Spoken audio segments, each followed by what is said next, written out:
ان کا جنازہ مسلمانوں کے ساتھ ساتھ فرشتوں نے بھی اٹھایا اور ان کی موت پر رحمان کا عرش لرز اٹھا۔ ادھر ابو لبابہ رضی اللہ عنہ پر 6 راتیں گزر چکی تھیں۔ نماز کے لیے ان کی بیوی انہیں کھول دیتی تھی، اس کے بعد وہ پھر خود کو ستون سے باندھ لیتے تھے۔ آخر سیدہ ام سلمہ رضی اللہ عنہا کے گھر میں ان کی توبہ نازل ہوئی۔ سیدہ ام سلمہ رضی اللہ عنہا نے انہیں بشارت دی تو لوگ انہیں کھولنے کے لیے دوڑ پڑے، لیکن انہوں نے ان سب کو روک دیا اور کہا رسول اللہ صلی اللہ علیہ وسلم کے سوا مجھے کوئی نہ کھولے۔ آخر نبی کریم صلی اللہ علیہ وسلم نماز فجر کے لیے نکلے تو انہیں کھول دیا۔ غزوہ بنو قریظہ کے بعد مسلمانوں نے اور کئی فوجی کاروائیاں انجام دی۔ ان میں اہم کاروائیاں یہ ہیں: سمامہ بن اسال نبی صلی اللہ علیہ وسلم کو اور آپ کے لائے ہوئے دین کو سخت ناپسند کرتے تھے، چنانچہ محرم 6 ہجری میں مسیلمہ کذاب کے حکم سے بھیس بدل کر نبی صلی اللہ علیہ وسلم کو قتل کرنے نکلے۔ ادھر نبی صلی اللہ علیہ وسلم نے محمد بن مسلمہ رضی اللہ عنہ کو 30 سواروں کے ساتھ زریہ کے اطراف میں بھیجا تھا تاکہ بنی بکر بن کلاب کو تنبیہ کریں۔ زریہ بصرہ کے راستے میں مدینہ منورہ سے 7 رات کے فاصلے پر واقع ہے۔ ان سواروں نے واپس آتے ہوئے سمامہ بن اسال کو دیکھ لیا، انہیں ان پر شک گزرا، چنانچہ گرفتار کر کے مدینہ منورہ لے آئے اور مسجد کے ایک ستون سے باندھ دیا۔ نبی کریم صلی اللہ علیہ وسلم وہاں سے گزرے تو فرمایا سمامہ تمہارے نزدیک کیا ہے؟ انہوں نے کہا اے محمد میرے نزدیک خیر ہے، اگر قتل کرو گے تو ایک خون والے کو قتل کرو گے، اگر احسان کرو گے تو ایک قدردان پر احسان کرو گے، مال چاہتے ہو تو مانگو، جو چاہو گے دیا جائے گا۔ نبی صلی اللہ علیہ وسلم ان کی بات سن کر مسکرا دیے اور انہیں ان کے حال پر چھوڑ کر آگے بڑھ گئے۔ دوسرے دن نبی کریم صلی اللہ علیہ وسلم پھر اس طرف سے گزرے تو آپ نے فرمایا سمامہ تمہارا کیا حال ہے؟ وہ بولے میں ٹھیک ہوں، اگر قتل کرو گے تو ایک قصاص والے کو قتل کرو گے، اگر احسان کرو گے تو ایک قدردان پر احسان کرو گے، اگر مال چاہتے ہو تو مانگو، جو چاہو گے دیا جائے گا۔ آپ ان کی بات سن کر مسکرائے اور آگے بڑھ گئے۔ تیسرے دن پھر یہی گفتگو ہوئی۔ اس روز آپ نے فرمایا سمامہ کو چھوڑ دو۔ صحابہ کرام رضی اللہ عنہم نے انہیں چھوڑ دیا۔ اس کے بعد انہوں نے غسل کیا اور مسلمان ہو گئے۔ اسلام لانے کے بعد وہ بولے اللہ کی قسم اسلام لانے سے پہلے روئے زمین پر کوئی چہرہ میرے نزدیک آپ کے چہرے سے زیادہ قابل نفرت نہیں تھا، لیکن اب آپ کا چہرہ میرے نزدیک روئے زمین پر سب سے زیادہ محبوب ہو گیا ہے، اور اللہ کی قسم روئے زمین پر کوئی دین میرے نزدیک آپ کے دین سے زیادہ ناپسندیدہ نہیں تھا، مگر اب آپ کا دین میرے نزدیک تمام ادیان سے زیادہ پسندیدہ ہو گیا ہے۔ واپسی پر سیدنا سمامہ رضی اللہ عنہ عمرے کے لیے مکہ گئے تو قریش نے انہیں اسلام لانے پر ملامت کی۔ اس پر وہ بولے اللہ کی قسم تمہارے پاس یمامہ سے گندم کا ایک دانہ بھی نہیں آئے گا جب تک رسول اللہ صلی اللہ علیہ وسلم اس کی اجازت نہ دے دیں۔ چنانچہ واپسی پر انہوں نے اہل مکہ کے لیے گندم فروخت کرنے کی ممانعت کر دی، جس سے وہ مشکل میں پڑ گئے، یہاں تک کہ انہوں نے نبی صلی اللہ علیہ وسلم کو خط لکھا، اس میں اپنی قرابت کا واسطہ دیا اور درخواست کی کہ آپ سمامہ کو لکھ دیں وہ گندم فروخت کرنے کی اجازت دے دیں۔ آپ نے سمامہ رضی اللہ عنہ کو لکھ دیا۔ بنو لہیان وہی ہیں جنہوں نے رجی کے مقام پر دھوکے سے 8 صحابہ کرام رضی اللہ عنہم کو شہید کیا تھا اور 2 کو اہل مکہ کے ہاتھوں فروخت کر دیا تھا، جہاں وہ بے دردی سے شہید کر دیے گئے تھے۔ یہ لوگ حجاز کے بہت اندر عسفان کی حدود میں آباد تھے، اسی لیے نبی صلی اللہ علیہ وسلم نے ان سے انتقام لینے میں قدر تاخیر سے کام لیا۔ جب کفار کے مختلف گروہوں میں پھوٹ پڑ گئی اور آپ دشمنوں سے کسی قدر مطمئن ہو گئے تو آپ نے مدینہ منورہ کا انتظام ابن ام مکتوم رضی اللہ عنہ کو سونپ کر 200 صحابہ اور 20 گھوڑوں کے ساتھ ربیع الاول 6 ہجری میں بنو لہیان کا رخ کیا اور یلغار کرتے ہوئے بطن غران تک پہنچ گئے۔ یہ امج اور عسفان کے درمیان بطن غران نامی ایک وادی ہے اور اسی جگہ آپ کے صحابہ کرام رضی اللہ عنہم کو شہید کیا گیا تھا۔ آپ نے ان کے لیے دعائے رحمت کی، 2 روز تک یہیں قیام فرمایا۔ ادھر بنو لحیان کو آپ کی آمد کی خبر مل گئی، وہ پہاڑوں کی طرف بھاگ گئے، ان کا کوئی آدمی ہاتھ نہ آ سکا۔ پھر آپ نے عصفان کا قصد کیا اور وہاں سے 10 سواروں کا دستہ آگے بھیجا تاکہ قریش ان کی آمد کا حال سن کر مرعوب ہو جائیں۔ اس دستے نے قراء الغمیم تک کا چکر لگایا۔ اس کے بعد آپ کل 14 دن مدینہ منورہ سے باہر گزار کر واپس مدینے لوٹ آئے۔ جمادی الاولیٰ 6 ہجری میں رسول اللہ صلی اللہ علیہ وسلم نے سیدنا زید بن حارثہ رضی اللہ عنہ کو 170 سواروں کے ساتھ عیس کی جانب روانہ فرمایا۔ انہیں روانہ کرنے کا مقصد یہ تھا کہ وہ شام سے آنے والے ایک قریشی قافلے کو پکڑیں۔ اس قافلے کے سربراہ رسول اللہ صلی اللہ علیہ وسلم کی صاحبزادی سیدہ زینب رضی اللہ عنہا کے شوہر ابو العاص بن ربی تھے۔ اس مہم میں قریش کے ایک قافلے کا مال ہاتھ آیا، لیکن ابو العاص بھاگ نکلنے میں کامیاب ہو گئے اور سیدھے مدینہ منورہ جا پہنچے۔ انہوں نے سیدہ زینب رضی اللہ عنہا کی پناہ لے لی اور ان سے کہا، رسول اللہ صلی اللہ علیہ وسلم سے کہیں آپ قافلے کا سامان واپس کر دیں۔ سیدہ زینب رضی اللہ عنہا نے سفارش کی تو نبی کریم صلی اللہ علیہ وسلم نے چھوٹی بڑی ہر چیز واپس کر دی۔ ابو العاص سارا مال لے کر مکے پہنچے، امانتیں ان کے مالکوں کے حوالے کیں، پھر مسلمان ہو کر مدینہ منورہ آ گئے۔ نبی کریم صلی اللہ علیہ وسلم نے پہلے ہی نکاح کے تحت سیدہ زینب رضی اللہ عنہا کو انہیں واپس کر دیا۔ یہ واپسی 3 سال سے کچھ زیادہ عرصہ بعد ہوئی تھی۔ رسول اللہ صلی اللہ علیہ وسلم نے اس دوران میں مزید کئی سرایا بھیجے، جن کا دشمن کی سرکشی توڑنے، ان کے شر کی آگ بجھانے اور دور دراز علاقوں میں امن پھیلانے میں بڑا اثر تھا۔ پھر آپ کے پاس کچھ اس طرح کی خبریں آئیں کہ آپ غزوہ بنو المستلق کے لیے تشریف لے گئے۔ یہ غزوہ 5 ہجری یا 6 ہجری میں ہوا۔ بنو المستلق قبیلہ خزاعہ کی ایک شاخ تھی۔ قبیلہ خزاعہ کے لوگ عام طور پر رسول اللہ صلی اللہ علیہ وسلم کے خیر خواہ تھے، مگر یہ شاخ قریش کی طرفدار تھی۔ رسول اللہ صلی اللہ علیہ وسلم کو معلوم ہوا کہ یہ لوگ آپ سے لڑنے کے لیے جنگ کی تیاری کر رہے ہیں۔ آپ نے اس خبر کی تحقیق کے لیے بریدہ بن حسیب رضی اللہ عنہ کو بھیجا۔ ان سے معلوم ہوا کہ خبر درست ہے، لہٰذا آپ نے مدینہ منورہ کا انتظام سیدنا زید بن حارثہ رضی اللہ عنہ کو سونپا، اور یہ بھی کہا جاتا ہے کسی اور کو سونپا، اور بنو المستلق کی طرف یلغار کرتے ہوئے نکلے تاکہ بالکل اچانک ان پر ٹوٹ پڑے۔ آپ کے ساتھ 700 صحابہ کرام تھے، اور بنو المستلق اس وقت قدید کے اطراف میں ساحل کے قریب مریسی نامی ایک چشمے پر پڑاؤ ڈالے ہوئے تھے۔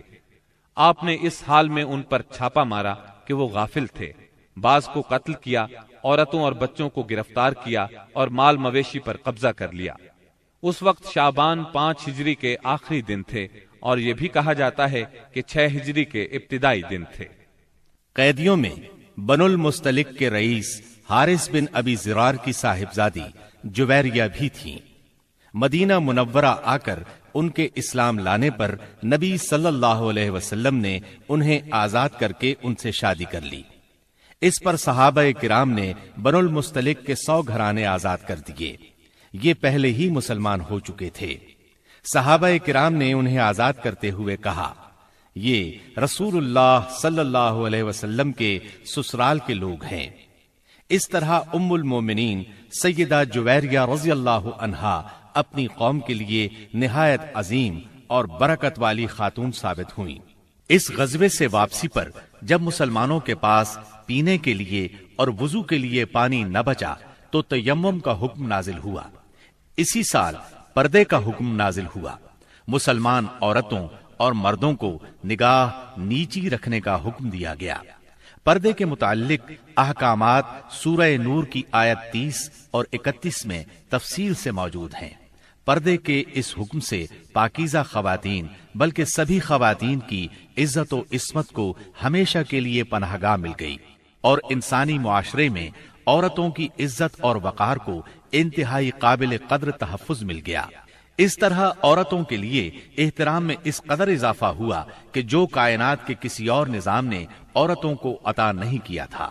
خواتین کو اگر اپنا مقام، مرتبہ، حیثیت اور اہمیت معلوم کرنا ہو تو انہیں تعلیم اسلام کے راستے میں یہ سب کچھ میسر ہوگا۔